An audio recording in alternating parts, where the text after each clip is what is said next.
God friends, இன்றைய தினத்துக்கு Esther ராஜாத்தியின் சரித்திரத்தில் நம்ம என்ன பார்க்க போகிறோம் அப்படின்னா, எஸ்தர் அதிகாரம் 9 அதில் வந்து 19வது வசனத்துலேருந்து 23வது வசனம் வரைக்கும் ஒரு 6 வசனங்கள் இருக்குது. அதை எடுத்து வச்சுக்கோங்க.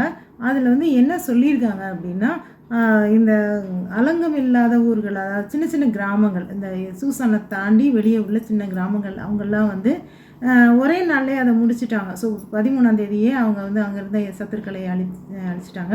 அதனால் அவங்க வந்து 14ஆம் தேதியே வந்து நல்லா செலிப்ரேட் பண்ணிகிட்ருக்காங்க. அவங்க வந்து நிம்மதியாக இருந்தது அப்படின்னு சொல்லிட்டு, நம்ம எதிரிகள்கிட்டருந்து விடுதலை அடைஞ்சிட்டோம், அவங்களோட பயம், சத்துருக்களின் பயம் இல்லாமல் நம்ம நிம்மதியாக இளைப்பாறுதலோட வாழலாம் அப்படின்னு சொல்லிட்டு அவங்க இது பண்ணியிருக்காங்க.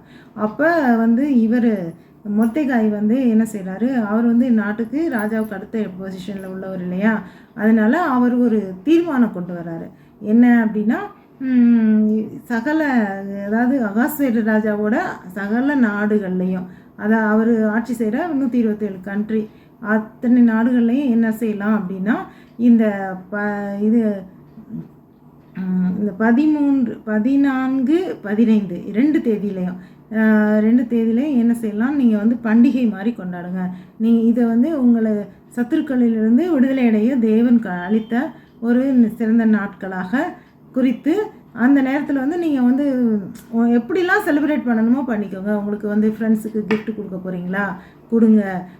சிறந்த ஆடைகள் அணியணும், நல்ல உணவு சமைத்து சாப்பிடுறீங்களா, எல்லாமே பண்ணிக்கிங்க.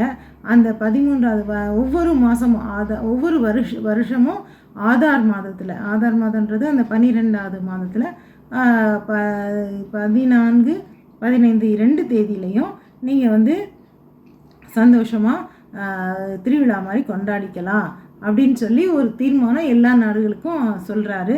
சொன்னோன்னா எல்லா யூதர்களும் அதை ஏற்றுக்கொள்கிறாங்க.